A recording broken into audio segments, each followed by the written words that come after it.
বেশ কয়েকদিন ধরে খুব চাউমিন খেতে ইচ্ছা করছিল, আর বাড়িতে দিদিও ছিল, তাই ভাবলাম দিদিকেই বলি চাউমিনটা বানিয়ে দেওয়ার জন্য। তাই জন্য দেখো ওইখানে চাউমিনটা বানিয়ে দিয়েছিল। তার জন্য প্রথমে এখানে সমস্ত সবজিগুলো কেটে নিয়েছে। এখানে নিয়ে নিয়েছে গাজর কুচি, ক্যাপসিকাম কুচি, রসুন আর আদা কুচি, কিছু লঙ্কা কুচি, আর নিয়ে নিয়েছে পেঁয়াজ কুচি। এরপর এখানে প্রথমেই পুরো জলটা গরম করে দিয়ে এখানে চাউমিনটা সেদ্ধ করে নিয়েছে।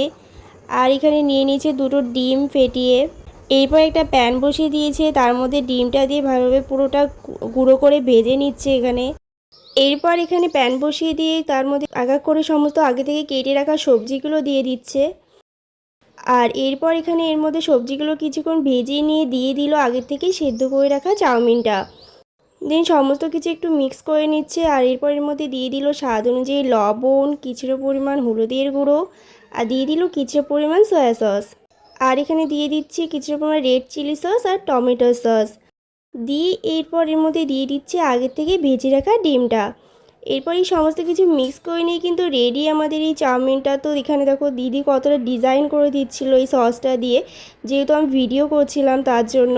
তো চাউমিনটা কিন্তু আমাদের এখানে রেডি হয়ে গেছে, আর দারুণ হয়েছিল খেতে। তোমরা অবশ্যই এইভাবে বাড়িতে বানিয়ে ট্রাই করে দেখো।